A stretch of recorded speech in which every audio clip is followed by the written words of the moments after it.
Assalamualaikum warahmatullahi wabarakatuh. Kembali lagi kita di channel Mujiono Ahmad. Spesial banget pada konten kali ini ya. Setelah kemarin kita sudah berjibaku seharian ya. Mungkin ada yang 1 hari, 2 hari, ada yang 3 hari, bahkan ada yang sampai terakhir hari tasyrik ya kan. Kita melaksanakan proses penyembelihan dan pemotongan hewan kurban. Nah, sekarang waktunya saya akan share bagaimana teman-teman bisa memastikan bahwa golok ini bisa tersimpan kembali dengan aman dan tidak takut terjadi karat atau bekas bercak-bercak darah. Pokoknya tetap di channel Mujiono Ahmad. Check this out. Buat teman-teman yang belum subscribe ke channel saya, silahkan subscribe dan jangan lupa nyalakan lonceng notifikasinya ya. Terima kasih. Oke guys, jadi langsung aja ya. Saya akan berikan tutorial bagaimana cara perawatan bilah setelah kita melakukan penyembelihan. Nah, kita contoh ya, kita anggap saja ini bilah sembelih ya, setelah dipakai dan kondisinya sudah kena darah dan sudah dicuci. Nah, kita coba asumsikan seperti ini. Ini sudah dicuci ya, jadi kondisinya basah seperti ini.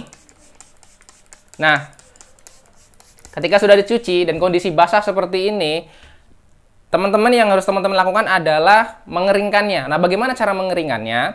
Nah, sebagai seorang juru sembelih, pasti teman-teman menyediakan punya sarung tangan anti sayat kan. Nah, jangan lupa selalu gunakan sarung tangan anti sayat ketika kita handling golok ya. Apalagi ketika kita memegang bagian bilah sisi tajamnya.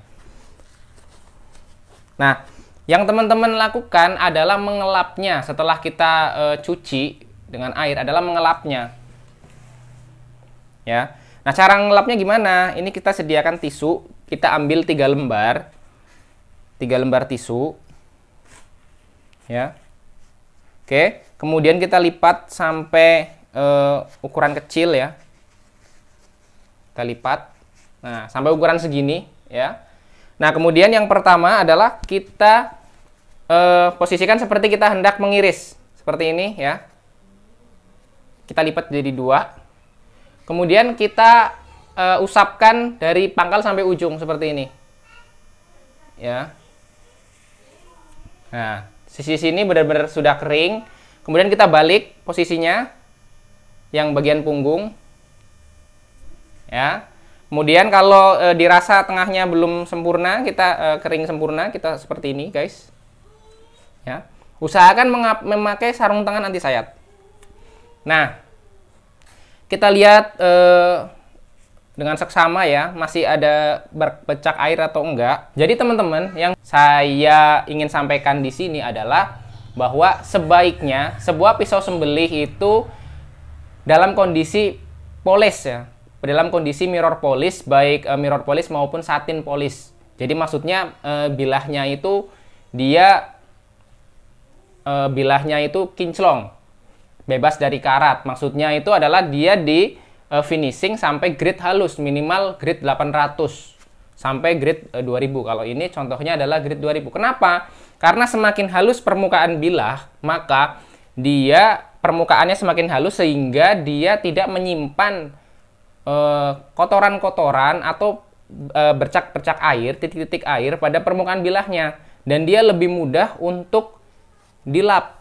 Nah, kalau kondisinya masih kasar, masih finishing misalkan finishing sampai grade cuman 240 atau cuman 120, nah permukaannya itu dia masih bisa menyimpan sisa-sisa makanan atau bercak darah di pori-pori permukaan bilahnya. Makanya bilah sembelih diusahakan dalam kondisi satin polish atau mirror polish. Itu seperti itu. Nah, setelah tadi kita bersihkan ya, kita cuci dengan air, kemudian kita lap menggunakan tisu ya.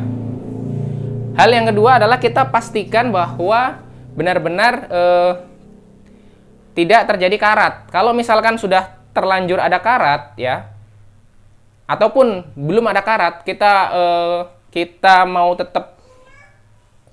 tetap ya pastikan bahwa nanti ini akan lebih terlindungi dari karat.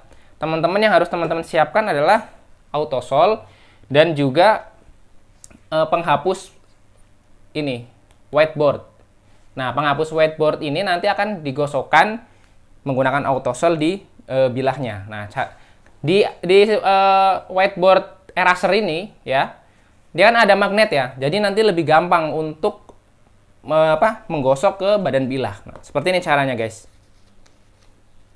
Nah, ini autosol. Kita dikit aja autosol segini ya. Kemudian kita usapkan ya. Usahakan tetap pakai sarung tangan anti sayat ya, guys. Jangan dilepas. Ya. Kemudian ratakan di seluruh permukaan bilah. Ya. Ratakan. Ini untuk memastikan bahwa benar-benar karatnya hilang ya, walaupun cuma bercak kecil gitu.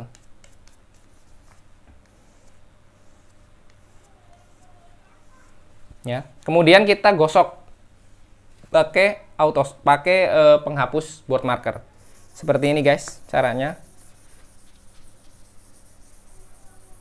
Hati-hati. Ini juga berfungsi untuk lebih mengkilapkan lagi, mengembalikan tingkat kekincelongannya ya, seperti semula. Ya. Kita balik. Tetap gunakan sarung tangan anti sayat, jangan sampai sarung tangan anti sayat dilepas ya, bahaya. Nah, kita lihat bercak darahnya sudah tidak ada ya. Nah, kalau bercak darahnya ternyata masih ada, yang teman-teman harus lakukan adalah mengamplasnya, guys. Nah, bagaimana urutan cara mengamplas atau menghilangkan bercak darahnya adalah yang pertama kita lihat dulu ini pisau finishingnya sampai grade berapa, finishing untuk polesnya sampai grade berapa. Ada pisau sembelih yang cuman di grade 400, ada yang cuman sampai grade 600, 800 sampai 2000. Nah, ketika misalkan ya, contoh pisau ini grade 2000 ya, pakai amplas 2000 dulu. Coba dulu dihilangkan ya, kita potong kecil aja, kita amplas. Kita amplas. Kalau tidak hilang, turun lagi grade-nya. Misal 2000 tidak bisa, turun lagi, jangan turun lebih dari 2 kali ya. Misalkan 2000 ya, turun maksimal ke 1000. Kalau ternyata 1000 belum kena juga, turun maksimal ke 500 atau 600. Kalau ternyata nggak bisa juga 400, nggak bisa juga 240, nggak bisa juga turun lagi 150 atau 180, nggak bisa juga turun ke 100. Seperti itu, guys. Nah, nanti kalau misalkan ternyata bercak darahnya itu atau bercak karatnya itu baru bisa hilang pada grade, misalkan grade 100. Nah, ternyata finishing aslinya ini adalah di grade 2000 ya.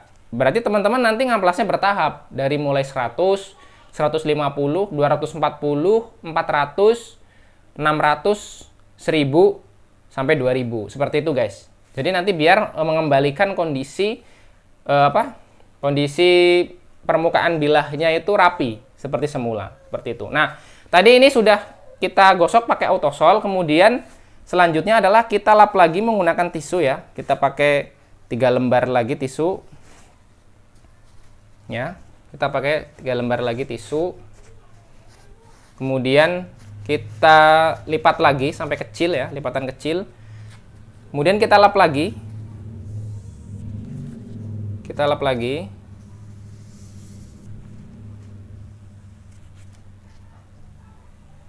Ya. Ini kondisinya sudah dilap menggunakan tisu. Nah, selanjutnya adalah setelah kita yakin ini sudah bebas dari bercak darah dan sudah kita lapisi dengan autosol, sudah digosok pakai autosol, udah kembali kinclong lagi. Nah, untuk lebih meningkatkan ketahanan terhadap karat, maka teman-teman gunakan minyak Singer. Bisa pakai minyak Singer, bisa pakai WD-40, terserah ya. Nah, caranya adalah pakai tisu yang tadi yang sudah buat keringin ya. Kita tetesin minyak Singer 3 tetes saja, nggak usah banyak-banyak. Seperti ini, guys, 3 tetes ya. 1, 2, 3, nggak usah banyak-banyak. Biarkan dulu meresap sebentar ya. Kemudian lakukan hal yang sama seperti tadi, seperti kita melakukan pengelapan ya. Dari sisi tajam dulu, seperti ini. Pelan-pelan saja, nggak usah terlalu kencang. kemudian dibalik, kemudian di badannya, ya. Nah, ini golok ya, bilah ini sudah bersih, sudah dipoles pakai autosol ya, sudah yakin ini karatnya sudah hilang, kemudian kita sudah lapisi menggunakan minyak singer.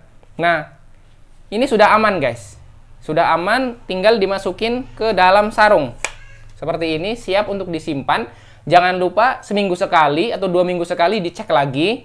Jika terjadi bercak karat lagi ya, lakukan hal yang seperti tadi, gunakan autosol, pakai penghapus penghapus buat marker. Kalau ternyata tidak bisa, pakai amplas seperti yang tadi saya jelaskan. Seperti itu guys, sampai nanti siap untuk pemotongan lagi ya, dipakai untuk memotong lagi. Nah, cuman ada beberapa kondisi di mana pisau ini nggak boleh langsung masuk ke dalam sarung. Atau misalkan pisau ini tidak ada sarungnya. Yang pertama, kondisi ketika tidak boleh masuk ke dalam sarung seperti apa? Yang pertama adalah ketika pas nyuci ternyata sudah terlanjur dimasukin ke dalam sarung. Sehingga sarungnya ini basah guys. Sarung pisaunya basah. Atau kondisi yang kedua adalah sarung pisaunya ikut dicuci. Kan basah nih guys. Nah, kondisi seperti itu, maka sarung ini harus benar-benar dikeringkan dulu, dijemur di bawah terik matahari atau pakai hair dryer, atau pokoknya kondisinya harus kering. Kalau tidak yakin kering, sehari bisa 2 hari. Jangan dulu dimasukin, jangan dulu dipakai ini sarung. Nah, bagaimana cara penyimpanannya ini? Karena ini nggak pakai sarung kan. Penyimpanannya adalah menggunakan ini plastik wrapping. Ya, pakai plastik wrapping, teman-teman bisa lapisi ya, seperti ini guys. Ini banyak dijual di online, jadi teman-teman lapisi aja seperti ini. Ini tujuannya agar minyaknya juga tidak mudah hilang ya, lapisan minyaknya. Dan juga ini juga berfungsi agar lebih aman ketika disimpan di tas golok ya, di tempat penyimpanan. Jadi sisi tajamnya tidak terlalu tajam, atau takutnya nanti melukai tangan ketika mengambil dari tas ya. Nah, ini seperti ini guys. Dan ini juga selain buat golok ya yang tidak ada sarungnya, atau yang ketika sarungnya basah, ini juga bisa, plastik wrapping ini juga bisa dipakai di pisau boning atau pisau skinning ya. Nah, karena pisau boning dan pisau skinning itu biasanya nggak ada sarungnya, kecuali kita bikin sarungnya kan. Nah, untuk penyimpanannya ini pakai plastik wrapping sama. Jadi ketika kita simpan di tas ya, ini ketika ada benturan kayak gini nggak terlalu berbahaya ya. Nggak terlalu berbahaya. Terus misalkan kita ngambil di sarung, kita ngambil di tas juga, ketika ada plastiknya juga, sisi tajamnya juga tidak langsung melukai tangan ya. Jadi ada pelindungnya lah, walaupun sedikit gitu. Oke guys, mungkin itu aja ya konten kali ini. Semoga bermanfaat. Insya Allah nanti ke depan channel Mujon Ahmad akan terus memberikan konten-konten terkait dengan bilah ya. Terima kasih yang sudah subscribe dan sudah nonton video ini. Semoga bermanfaat. Assalamualaikum warahmatullahi wabarakatuh.